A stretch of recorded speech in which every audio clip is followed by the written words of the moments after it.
here. We're 100% here for you. That's very good. That's recording.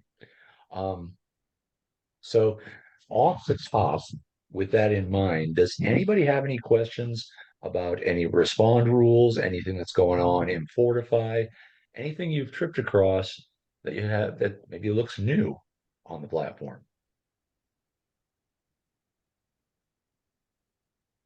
One of these days that AI is going to answer. I'm going to be very surprised. Well, if there's nothing burning your biscuits right now, I know that Ben has some absolutely stunningly exciting DLP things that he wanted to talk about. And Ben, half the people leave. Uh, that's okay. Ben, why don't you go ahead and jump in and talk to us about what's been renting space in your brain? So I've always found a lot of value in DLP and just really knowing where your data is, especially for your clients, and to be able to tell if they're storing things where they shouldn't be, or if they're talking about stuff over email that probably would be better off encrypted, or just in the whole with a BEC, that's one of the first things that they'll do is they'll sometimes ping like the accountant and ask for an ACH transfer, and as MSPs, we don't really know when that's happening until they inform us. So DLP is one of those things that I found that really helps to combat that, but it can be a little bit of a bear to set up. So, And for the salesman in the room, what is DLP, Ben? data loss prevention. Excellent, excellent. It's kind of like it's similar to loss prevention in like a retail store, except more digital. Very good. So, this is the lovely Microsoft article, which I definitely encourage all of you to read. It's a page turner that kind of describes the different licensing requirements and actions and things that you can do with DLP. I'm going to kind of skip over that for now and just kind of show you what it looks like once it's set up and how you can use Fortify to push those settings out. And Anthony, I'm gonna let you admit everybody that comes in. And we have a question. We have a raised hand from Andy. Andy was shaken. Oh, you're on mute, buddy. There you go. I just wanted to ask, thank you. Do you guys post these URLs and content in the description, or can you send these links so that or put them in a place where we could go retrieve them? Otherwise, I'm going to be scribing all this stuff down. Good point. Absolutely, Andy. You can see where Ben just posted that in the chat. Yeah. So and if you ever think, hey, the other day Ben had a great article, but I don't remember what it was, reach out to your account manager. They've got access to all this stuff. All of this is recorded on YouTube, but they've got easy access to all this library of insomnia in creating data. And I'll try to put the links on YouTube as well. Awesome. And Ben, what I will say is that what you're describing cuts across not just Microsoft 365 and SaaS Alerts, but to other applications like mail, right? If you want to stop, social security numbers, all that stuff being emailed out, yep, you need to do that in conjunction with this as well. Yeah, I'll show you some really interesting things you can set up with DLP under Microsoft. Our system's great at putting that initial policy in place, which I think is one of the most time-consuming portions of it. So once you use Fortify, and we're going to use this U.S. state breach law notification right here as kind of an example. And this is one of the things we can push to your Office instance. And let's see here. I'm going to go under edit policy for this. And you guys let me know if this is too small. I'll try to increase the size too. Pretty good from my end there, Ben. One thing you will notice is that the system is not extremely fast. So that's one of the reasons that we wanted Fortify to be able to push out these policies, is because it can be slow, whereas our system is a lot quicker about at least giving you the groundwork. And so this wizard will take you through, who it applies to. And for our system, we do it to everybody. And and if you look here where it says where does the policy apply, and this is where you can choose what different parts of Office you're looking for this sensitive data. And like Andy said, Exchange is one of them for your email. You also look in SharePoint, OneDrive, Teams, Defender. Really just depends on your license. And Power BI as well. And so each one of these is very customizable. We kind of just turn on everything for you and alert you, when these things come down. This is where most of your time was spent if you were doing this manually. You were creating a rule, you were determining what content was, and doing all this setup. It was a whole lot of clicking, and I've done it for when I was at my old MSP, did it for just ours, and it took so long that I didn't want to even think about doing this for all of our clients because it was such a numbing process. But you can come in here and you can edit these. And this is where if you were doing this manually, you'd have had to fill out your description. You had to pick out all the things that you're monitoring for one by one. But one place that we would definitely encourage you to go into is once you are into this system and this has already been filled out for you, we can alert you, of these things happening, and I'll show you the Explorer as well. But you can choose to apply actions from within Azure if certain things are detected. And that action could be, encrypt contents, if your Office supports that, you can have it so that the email is encrypted before it even goes out, or just restrict access in general. But one of the really important things, I don't know if any of you went to Ride a Boom last year, was knowing your customer data and knowing where they're storing things and being able to place an importance level on this, classifying that data. But for right now, our system is set up just to notify you when things happen. Because we are SaaS Alerts. This definitely is something you guys should take a look at. And we have two different sections here, and they will both have individual alerts as far as what they're looking for, their confidence level. After you finish this wizard, which this is pretty much about it, you can have it. We default to turn it on, but you can have it run in test mode. But since it's only alerting, I don't think it hurts anything to have it enabled. And that's pretty much about it for that. The fun we're not part. taking any actions. It's pretty much in test mode from day one because we're in alert only mode. Would that be correct? Yeah, pretty Right much. The fun part is the Content Explorer that you'll find at the top of this on this menu right here. I'm going to just skip over here where it says data classification. You'll really be able to see where this data is being stored and where it's being detected. For instance, if we were looking for, let's see here.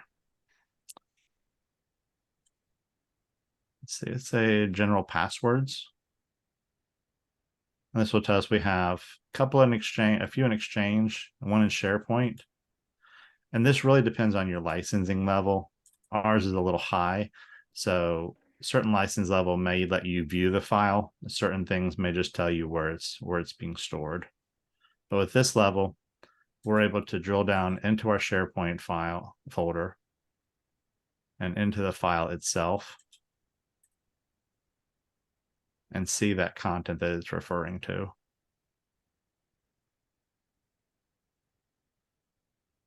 Benjamin, may I ask a question? Of course.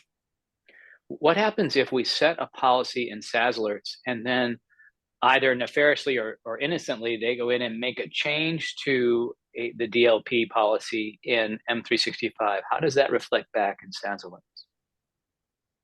I don't know if that would show up as a regression or not, but I would think that it would. That's a good question, though. I'd have to check on it. I'd have to do some testing. Okay. Typically, Because it would be it would be great to be able to tell our customer, are you changing this? Or is this potentially someone who's gained admin access that we haven't been able to detect before, or someone who's trying to steal data? Yeah, and these sort of things, this permission system almost is above and beyond what you would typically have as a global admin. You would have to assign permissions to have the rights to modify these sort of things within the DLP system. I'm just looking for a way to catch it if someone's making changes that would not be in the interest of the organization. Mm-hmm. I would honestly think that would be regression, but without testing it, I can't say 100%. Okay. But this will also tell you the other things that it's found, as far as if there's like social security numbers, let's see, like credit cards, pretty much anything that you find in the DLP policy that you apply. And I want to show you guys how we're able to do this very quickly with Fortify and establish these policies. And even if you're just getting started and you pick some just like very basic DLP policies, it's like, it's not going to break anything. It's not going to do any actions unless you tell it to. There's a little feedback coming, so I'm gonna. Yeah, thanks. So once you're in Fortify, under actions for this specific company, we're doing Renum Industries. Just do a search for DLP. And if you have the license for it, which most people should, I think it starts at like, I believe it's like business premium. Business standard might have some, a little bit of basic, but I think it starts at premium, and there's almost any of the E licenses will also have that. But to apply these sort of policies, it's really super simple, especially like if you guys have a HIPAA client, we can go ahead and apply this, hit apply action, and that will go ahead and create that policy for you within your Azure tenant.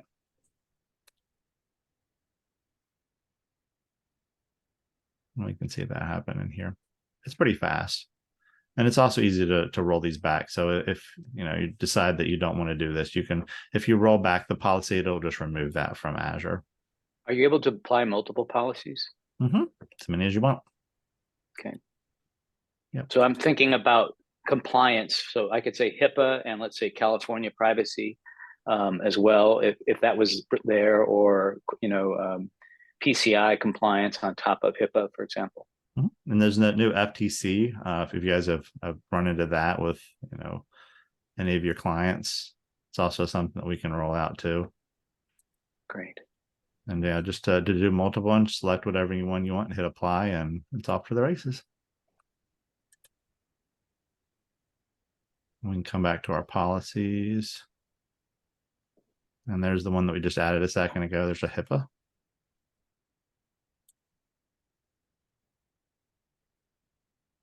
Just FYI, if you do click on it, it doesn't bring up anything other than this description. You do have to hit the edit at the top. So it's always fun.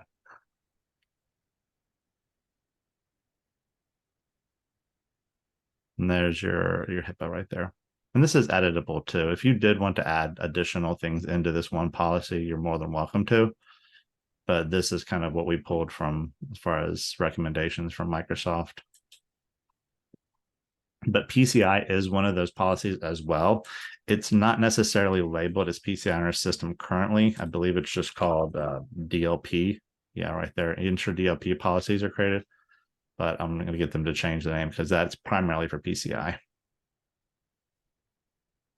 There is a change coming April 1st for PCI. You get aware of that, Benjamin? 3.2 is retiring March 31st, and 4.0 starts on April 1st. Oh, fun. I'll take a look at that. I remember last time they had a lot of people don't realize, but pen testing is one of the requirements of PCI compliance too.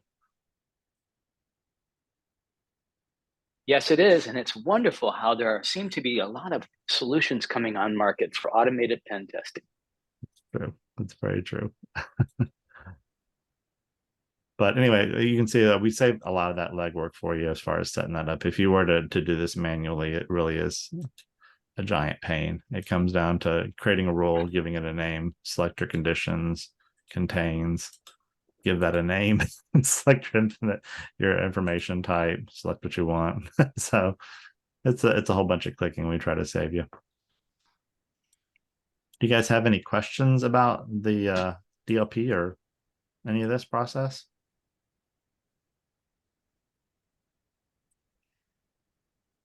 Everybody's going to enable it today. I'm following you along here, and I'm grateful. Thank you. For sure, for sure. Yeah, and once these are done applying, you can, like I said, you can roll these back if you decide to. Does Fortify tell us what licenses are required in order to achieve a particular DLP setting? Or do we, in other words, I thought that SaaS Alerts would say, hey, these are the licenses that you need for greater security. What if we want to begin to apply policy? Does it tell us, hey, you don't have the right license and you need this? Yep. I think it tells you right here. Some of these okay, will show you like that you don't have the current licensing that are required. And we've tried to add more of these tooltips into each one of these as well as like user impact.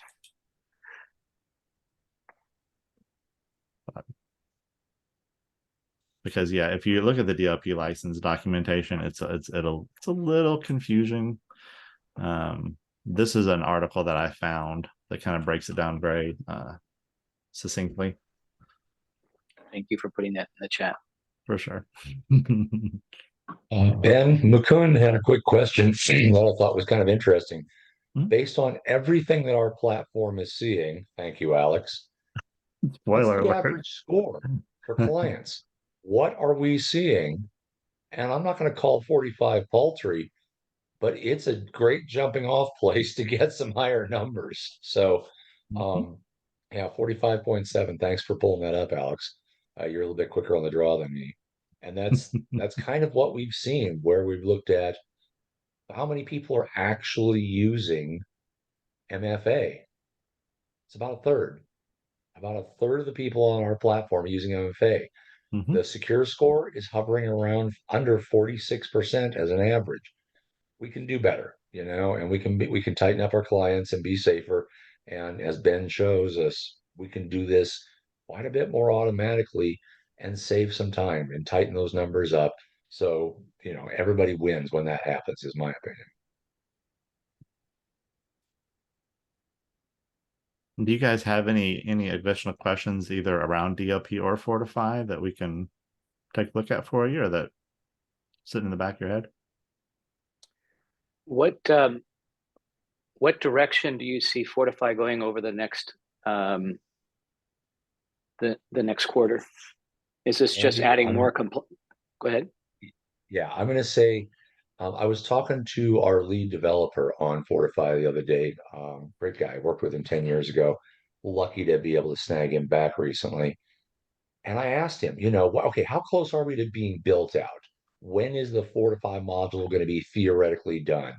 And he laughed and he laughed and he said, honestly, I think we can, right now, we're utilizing about 15% of what we can do with Fortify. So look, and Alex was mentioning in the chat about the more of a baseline we get, the more people we get adopting this, the tighter those averages are going to get. We're already pushing about 80% adoption on this right now. 80% of the partners like you are already utilizing this and finding value in it and finding some economies of scale. So look for this to continue to be built out. Andy, I really thought we were going to have some templating done this quarter. I don't want to promise that, but I know the guys are hard at work on it because it's gone into the sandbox. So some of those things you were talking about, it's like maybe I want a baseline set of templates that cover everybody, including excluding things like my break glass accounts and my admin accounts. And then maybe another template that's specific to HIPAA or specific to FINRA. That's the kinds of things that are absolutely coming. And I'm hoping we'll be able to deliver those by the end of the year. Looking into the first quarter, a lot more coming. And as Ben sort of talked about, more details on the policies. We've got some updated reporting so you can take some of this back to the clients and help them understand, which is, let's face it, DLP and everything else, everything in Fortify is really pretty dry. So we're looking at ways to help you guys communicate this back to your clients, or as engineers, have a quick snapshot and understand what's going on. So that's the stuff that I'm aware of out of dev. Ben, did I miss anything? No, I think you covered it pretty well. I will say that our plans for Fortify are to add, right now it's primarily Microsoft, but I do know that Google is in the works. But then since they don't have a secure score like Azure does, we are having to come up with our own, but it is a product that we want to eventually see in here. And I will say that there's a large effort that's going on into Google right now. So for anybody in this call that has a deep penetration, oh, thank you, Alex. We'll have to take that offline. I was seeing a different number elsewhere. I will say for anybody that is utilizing that has clients that have a G Suite. There's a large amount of effort going on in there, so look for that to probably by summertime be built out into Respond, and that will be the next step is to load that into load G Suite into Fortify. So look for a lot of development happening on those fronts as well. I want to toss this out here to the audience, except for Stephen who just joined us. What did you find most impactful in what Ben was talking about? What caught your attention? Exfiltration for data loss prevention. Excellent. Anybody else's ears perk up on anything that we were talking about or showing y'all today? Or if I put you to sleep, did you have a good nap? That's usually my line, Ben. I didn't notice Benjamin was a Trekkie until just now. That's a good observation. Very true. Yes, indeed, Ben is. I'm a generic nerd for all sci-fi. So And truly a renaissance man. Rides motorcycles, flies planes, does all that fun stuff. So he's a Tom Cruise guy. Hey, he likes to go fast and be in the future. Which is funny because his wife looks exactly like Kelly McGillis. So there you go. Good. I don't have the jacket though. I can work on that. You got to earn That's that, probably right? something that SaaS Alerts could give you, right? Is that kind of a jacket. There you go. So that's DLP. Anybody have any overarching questions or any specifics about the implementation policy there before we kind of move on? We don't have a heck of a lot else to talk about, so please shout out if you have any questions that you would like to talk about. No one's remarking. I'll talk about how to combine all of these things. So we've talked about secure score, and we've talked about Fortify and policies and the rule making. How do you combine each of these? If are we able to use the Respond with Fortify in conjunction with Fortify? That is absolutely coming because, and I don't want, this is one thing I absolutely don't want to promise futures on because it's a big lift. But imagine we put a policy in place and then there's some drift. Drift happens in our lives. We know it. End user does something dumb, takes themselves out of policy. Engineer forgets to turn on MFA after working on a project. We're human. We make mistakes. Well, today you're going to get an alert on it. You're going to have visibility when that happens. But what if using something like Respond, I could make that self-healing? Somebody goes out of policy, Respond module notices it, pulls them back into policy. I can make this self-healing. That's where I want to go. I don't want to take any control away from you guys. I want to give you full visibility, just like we do with Respond. So maybe it just sends you an alert and says, hey, by the way, go fix this. Or maybe it actually will fix it for you. And again, that is a huge code lift to kind of integrate some of that. Thanks, Mukund. We'll talk about that here in a moment. That's a huge code lift to look at some static data. like policy in place, yes or no. It's pretty binary. But then when there's a change, that's a dynamic action. And yes, Stephen, to put some wraparound around that, it's like, yeah, push delay for 12 hours while I'm running this project so it doesn't automatically keep fixing things in the background. I know our dev guys are already looking at that because that's the sort of stuff that, hey, we learned a lot in Respond. So, um, but that's absolutely where we're going, is trying to make this as informative and as self-healing as possible. But that is, come see me in a year on that one. You know, we may deliver it sooner, but I don't want to make any promises at all on correcting for drift. Now, let's see. Let me bounce back over here. Ben, I don't know if you saw Mukund had a couple of questions about a benchmark score. Mukund, we're looking at, I'm not going to Yeah, say a so limited data set, but we're still building out. I'm sorry, go ahead. yeah, I'm so sorry. I asked you that the average score. So I got a reply from Alexandra. That's a 45.7. That would be the average score for the partners. But when I was looking into the Fortify report, so do I need to check for benchmark? Is that the average score allocation? So that will be the score that when we get a little bit more data, we'll be able to show you clients that have like the similar numbers and what their score is and kind of an average as far as, like, say if you had a small dentist office or something, you'd be able to see, all right, so typically offices with like, 1 to 10 people have this score, this is the average. And it really allows you to encourage your client to increase their score, especially if they're way below average. Okay. But that is on the way. That's not something that's enabled quite yet. We're still gathering data on that one. Oh, okay. And Okay. yet, All right. the baseline idea, Mukund, is what Mm-hmm. is going to push that lever to get them to buy off on advanced licensing, advanced security, whatever it is that's going to make your clients safer and get less tickets for you. Let's face it, that is the part of the real point here. If I can find a way to put a little fear of missing out, a little FOMO in, man, hey, Mr. Dentist office, you're sitting at 38%. Look at other similar offices, your competition. They're sitting up in 70, 80, maybe 90%. Maybe now that client wants to move that lever, wants to move that needle and get a higher number for reasons that have very little to do with security because he's concerned about his competition.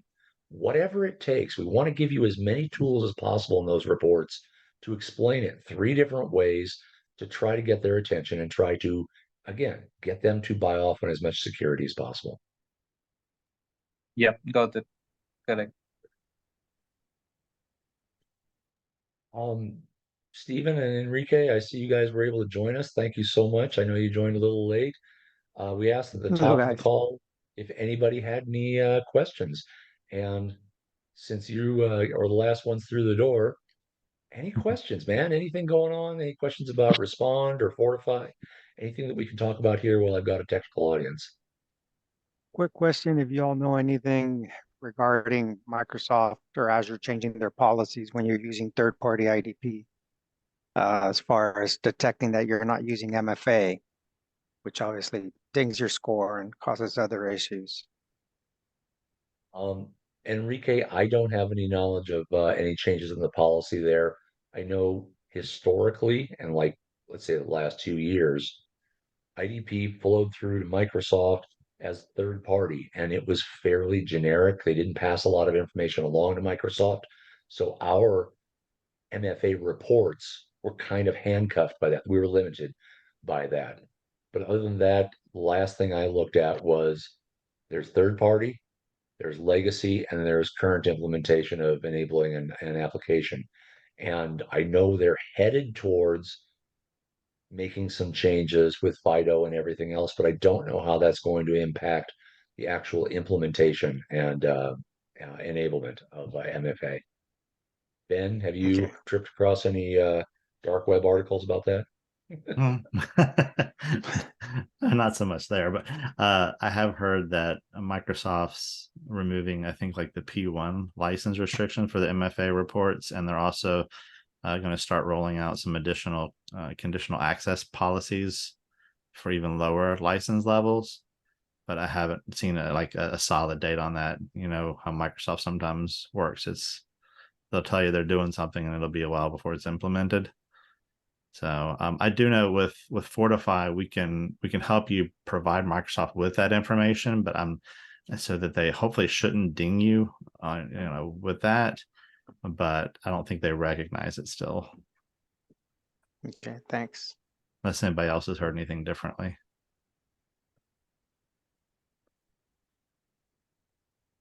I have Go ahead, Stephen. Yes, please.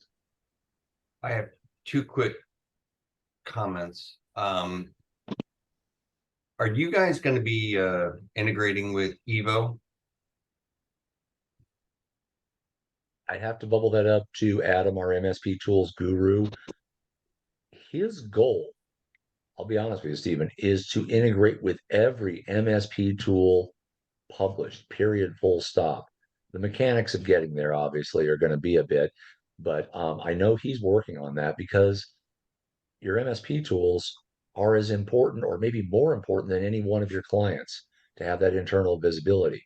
And we recognize that from day one. I don't know if anybody here hasn't heard this story, but when we put this little widget together, Microsoft was the first application that we began to monitor. IT Glue is the second. It's mission critical. It's the keys to every kingdom. So we've always had a focus on making sure that MSPs can monitor their own internal tools. And we've even had partners, their insurance agent will walk up and say, hey, part of next year's policy is you're going to have to monitor your RMM. And the MSP would say, there's no tool to do that. No one monitors my particular RMM. So we're trying to correct that. And again, the caveat on that, Stephen, is does their API allow for anything robust? Can I get any good data out of it? Now, Evo is a fairly mature product. I wouldn't surprise me if we got a ton of data out of there, but I just don't know. So that'll be one of our takeaways, and I'll try to have an answer for you by Thursday. Awesome. My second, and I don't know if anybody else is suffering with this, but when you go into the reports module, is there any way to get some easy click buttons for like 30, 60, 90 days?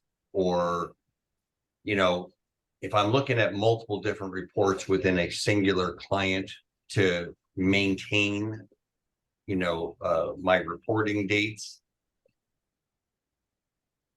I'd love to hear that. Is anybody else in the audience who's utilizing our reports, would you find value in a button that says, show me these alerts for the last 30 days, 60 days, 90 days, and maybe even recycle the client name or maybe the username or whatever it is? Yes. It's a +1 from Enrique.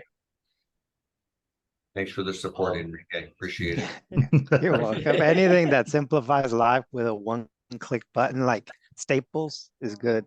I've heard that request before, so that was good. Yeah, Alex and Joshua, thanks for your feedback. That's a couple more +1s. Exactly this kind of feedback drives our dev team, guys. So we'll take that back to our boards and say, hey, we just talked to 4 folks, and thank you, Adam. So I've got 5 folks that today said this would be a value add to the platform. So we'll talk to Amanda and our folks there and Mr. Carter. So now we're up to 6. So genuinely, thank you for that feedback. This is really what drives the platform. It really is.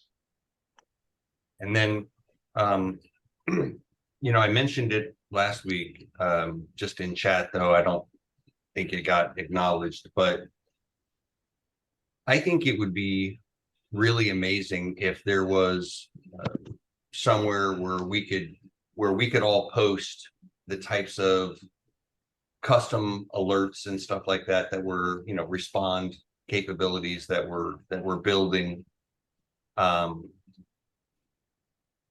I just wonder if there was a way that we could share them all so that we could maybe categorize them, tag them in certain things like, hey, if you're looking for Office 365, if you're looking for this, if you're looking for that, and maybe I mean, how amazing would that be if we could all just go up and kind of go, oh, I could use that, and that.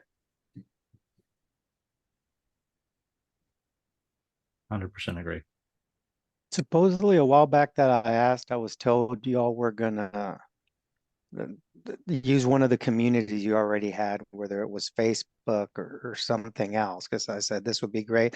Especially it's so complex and there's a million beautiful minds in these SaaS Alerts groups and partners and colleagues. And I mean, we all think of different, sometimes I think of dumb things. Some people might think it's smart, and we can piggyback on that or take it or use it and share.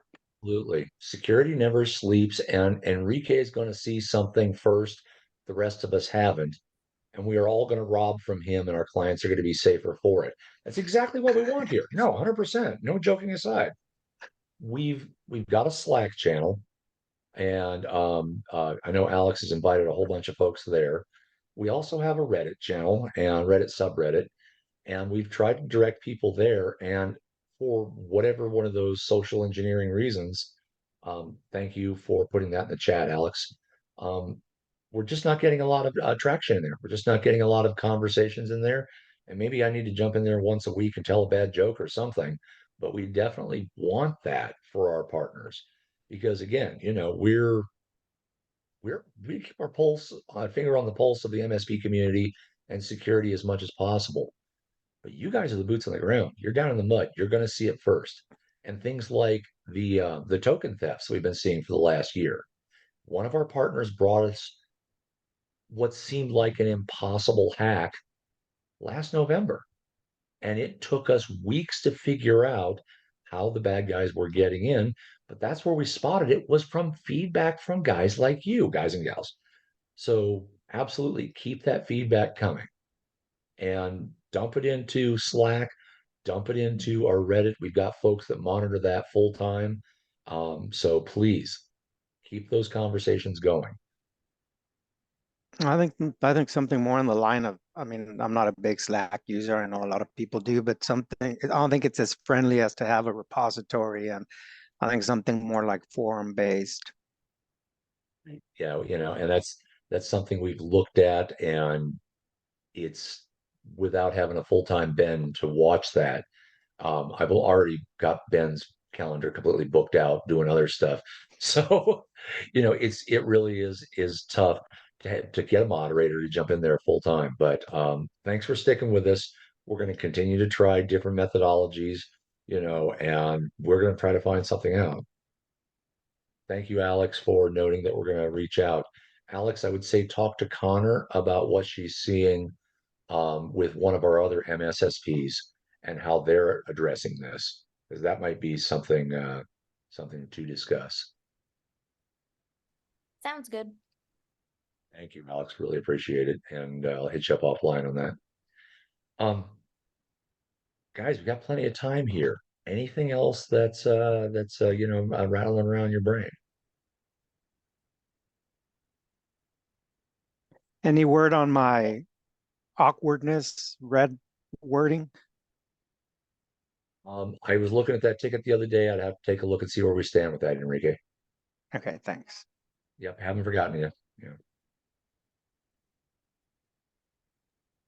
And is there anything that you guys would like to see us talk about, or anything that I'm trying to schedule, I can plan these, like a couple weeks out. I think next week I'm gonna take you on a tour of the dark web to show you where data shows up that has been ransomwared and held hostage, and how scary that can be. But just to really show you that it can happen even to smaller organizations.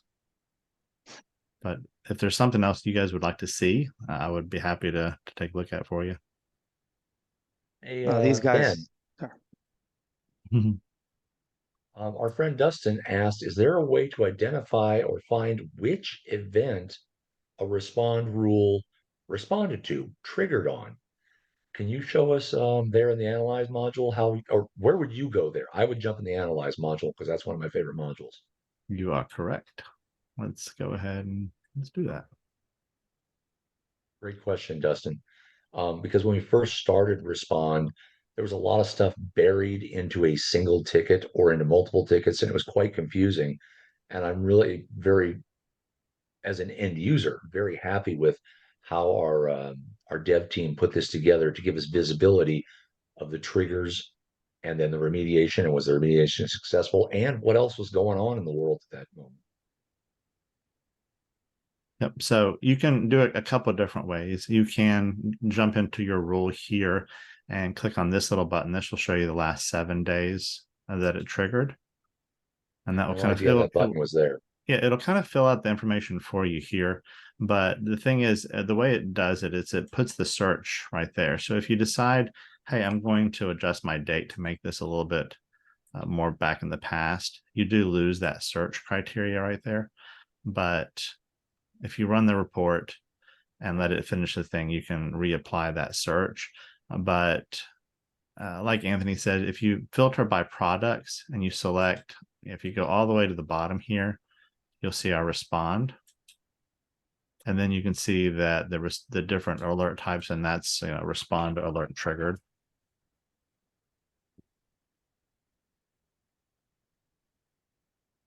Auto approved, ignored, and you can select multiple of these.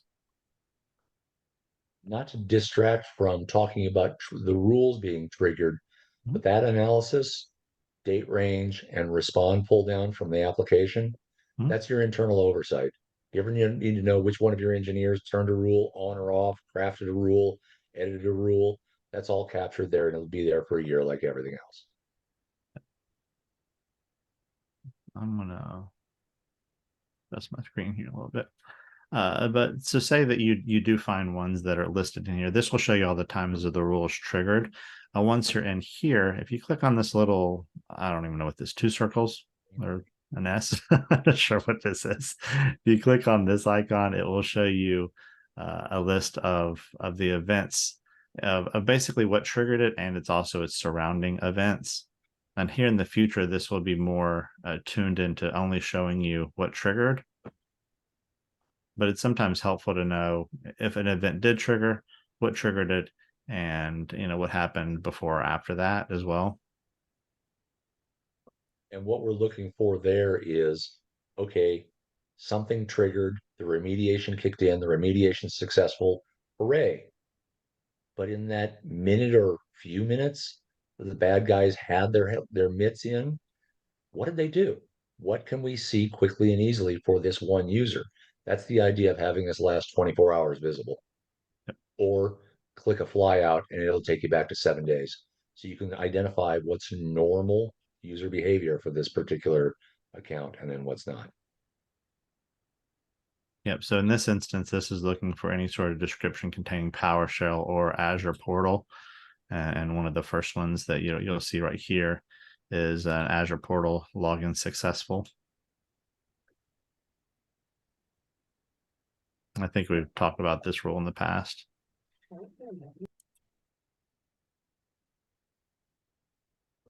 Ben, why is that not published to the library? I like that one. It's simple. It's effective. Yeah. I don't think any end user, or maybe even any of my junior engineers, should be doing anything in PowerShell without me knowing about it. True. It's a very easy rule, and it's definitely something that we should add to the template. I won't even put my name on it this time. Or to the community forum. There you go. That was exactly what I was thinking. Is like, what if we plug this into Reddit? Can we get some traffic, some people talking about this? Gosh, wouldn't that be nice? Yeah, but That's another thing. People talking about it, that'll be an awesome thing. Yeah, this is a very easy one. Essentially, anything that you see in that analyze module, we can typically notify you of. And so, like, a lot of people don't realize this. And I just selected way too many events. I wanted to do that.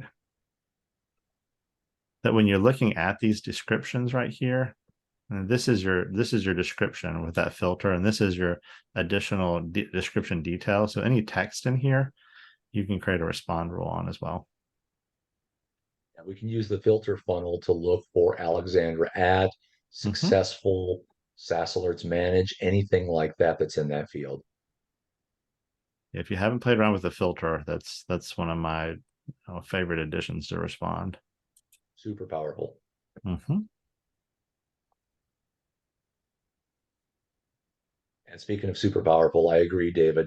The analysis module is one of my go-tos. I mean, anytime I need to dig down and understand and weed out a bunch of garbage data to get the answers that I'm looking for, I find it the quickest and easiest way. And I think it's a little bit underutilized, frankly. We're so used to living in our PSAs and the like. Not that there's anything wrong with that, but man, sometimes I need a wide view, a narrow view, and the analyze module gives me that in a hurry. Hopefully that answered your question, though. Thank you for that, Ben. Of course. All right, guys, got about another 13 minutes here. Anything rattling around any peas rattling around the brain pan? Not to add value. So again, I'm relatively new to the product, so if this is off target, please let me know. But I'm sitting here and I'm tinkering with Analyze based on where you guys were just at, and I'm looking at the different products that you have in here, right? And there's quite a few, but I don't see Teams. I don't see some of the other products that might make sense. Like, I don't know. I mean, Range broken out by itself, Teams, Microsoft BI, something like that. Sadly, Microsoft's API hands us the data. Every time you look at one of those alerts, that's actually pulled from about 9 different pages of data, groomed out and collated down to be what we're pretty sure is going to give an MSP enough to make an informed decision, understand what's going on. And Microsoft is not really good about telling us what's going on in which module. For instance, there's one alert that actually pulls in both from SharePoint and from Azure, from just regular end user management. And Microsoft crams literally about 5 different alerts, different kinds of alerts, into a single alert. And so that can be a bit maddening.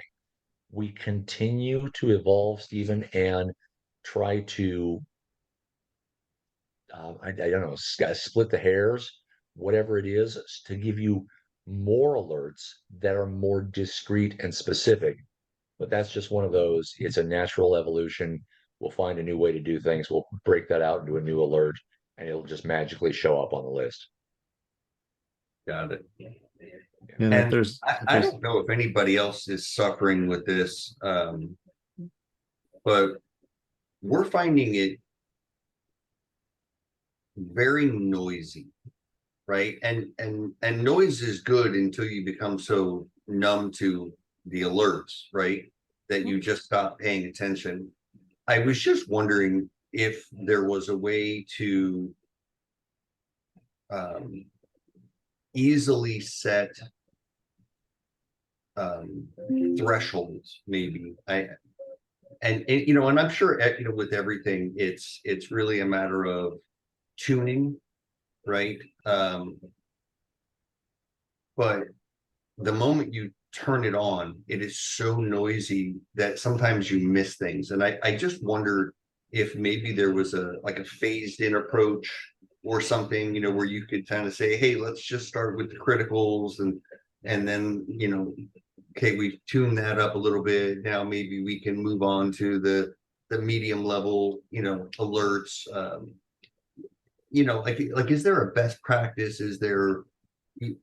Sure, Stephen. And the platform was designed to ease on into this and not hit your tier 1 guys with 4 fire hoses at once. And that's the phraseology you'll hear me use. And kind of like what Josh Rose was just saying in the chat, a lot of my partners have turned a ton of this stuff down to low. And then maybe there's the top 10 things that you and I all know. It's like data exfil, accidental data exposure, bad actors, IAM events that are wildly out of country. Those are the things that let's start with that. And during the onboarding process, we shared a spreadsheet with you. Reach out to your account manager. We'll get you a fresh copy where I've gone through and I've highlighted things that I've seen partners consistently keep turned up to medium or critical. So I can't call it best practices because, insert joke here, but that's what I see other partners doing. Yeah, I've got a standard joke about company lawyers. Um, but that's what we see people doing. And then as you understand what the platform is presenting and say, oh, I would like to see this data, then jump into Respond. Respond doesn't have to take an action. Respond can build custom alerts for Bob's Burgers. I want to know when Bob's Burgers has been under attack 15 times in one day. But that alert would just be for Bob's Burgers. So I can get very tailored in the data that I'm pulling out of the mass data set and delivering into your PSA as an alert. Now, again, there is a bit of a lift in the beginning, but as you understand what the platform is presenting, we're happy to circle back. If you want to do a cadence every 2 weeks, even for a quick half hour, just kind of, touch base and talk about what you're seeing and how best to present that and get into your PSA, we're 100% happy to do that, man. That's what we're here for. Yeah, I've got a team of guys to do this. I mean, we're not a small MSP. My engineers know and use the product, but the deeper we go, right? And I'm sure everyone suffers from this. Anyone can turn a product on, but getting it to a point of not just alerting on critical alerts, but how to truly take my experience as an MSP to the next level, so that it's not just creating tickets, but it's actually doing things in a meaningful way, is quite the investment. Time, personnel, training, and every time we bring somebody on, right, it's just this constant roll over again. So that's why I said I didn't know if maybe there was like a roadmap of, hey, when you bring a client in and you load them in, here are the top 10 things that you should do over 30 days, right? Something again, like I would that. I say turn over to my junior guys and kind of go, here's absolutely, how Stephen. I'd like to do it. I got a baseline knowledge base article about filtering alerts. I'd love to break out a half an hour with you and kind of walk through what is my standard boilerplate answer, and then talk about how to craft that process to best meet your needs and how to take that documentation. By the way, everybody on this call, if there's a knowledge base article that is useful to you, rip it off, man. Take it and shove it into your own internal documentation. That's what it's there for. We want you to know everything that we do.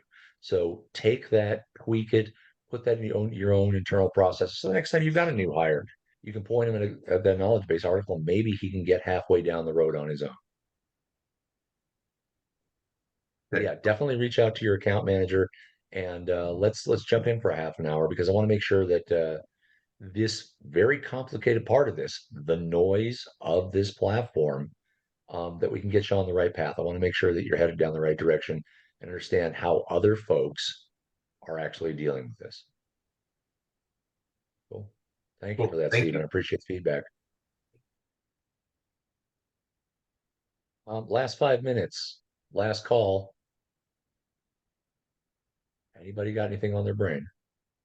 I had a quick question about the respond rules. Is there a way to compare the IM successfuls? Like I've seen past clients, it's like 1 in 100 alerts or 1 in 50 alerts where some bad actor will get in, but they're within the approved sign-in locations. So there's never a SaaS alert generated, like a critical alert. So there's no ticket created. Is there a way that you can compare multiple? So if you see someone signing in New York and then all of a sudden sign in California successfully, that it would generate that? See Ben nodding. Ben, are we looking at filters or impossible travel? Yeah, impossible travel would be like logging in from multiple IP addresses can be set up with a respond rule to look for those sort of things. Also, if you're using Unify, that can also really be helpful in determining if it's a machine that is something you manage, and it can really cut down on those alerts. Because yeah, like you said, there are people that are using VPNs and proxy servers so that they don't come from outside the country. Yeah. Is there somewhere you can point me to for setting up a respond rule for that to be able to generate alerts for us? Yeah, let me get back to you on it, and let me see if I can find you something. Because there's a couple of different roles that I can turn you on to. There's ones that we monitor for that IP address reputation, especially if it's somebody that's doing this pretty frequently, even if they're in the States and they're getting reported. We can take alerts on that as well. Yeah, because we've caught 4 where, because we have like even some of the medium alerts turned on to generate tickets and stuff like that for us, and we've caught successful. So we have to take a lot more time to dig into each of those tickets, because you look in there and 3 days ago they signed in, or sorry, 3 days ago they signed in from Texas and from New York in the same day, which isn't possible within that time frame. But it never generated an actual suspicious alert on it.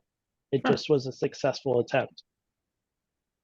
Well, Sam, do me a favor. If you wouldn't mind, I'm going to put my email address in the chat. Just shoot me an email, and let's take this offline, and let's see what we can come up with.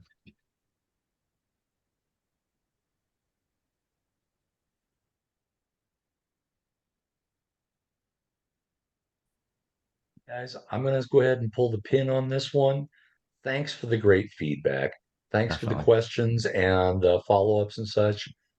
Really appreciate y'all taking some time out of your day to help us, help you, and to craft this software platform into something that's going to be even more useful for you in the future. And I wanted to add one more thing. Alex, please. If you guys enable Fortify and connect your organizations before the end of the year, we'll credit your account $250 in January. So if you want to complete the form I just shared, that will help us keep track of everybody. Very good. I was not aware we had some NDF funds there. Seriously. Yeah. Awesome. All righty, So guys. can we this will all disconnect them and reconnect them? I'm not 100% sure it works like that, Enrique. I think somebody might be tracking that. But good thought. I like where your head's going. Game the system. Absolutely. Guys, have a fantastic week. I'll see some of you on Thursday. Maybe we'll see some of you guys next week for our next Tuesday meeting before Thanksgiving. For anybody that is overseas, hi, Adam. We won't be doing our Thursday meeting a week from today because we've got an American holiday going on. So reach out, let us know how we can help. And other than that, I look forward to seeing you in the next meeting. Thank you guys. Have a great afternoon. You too. Take care, guys.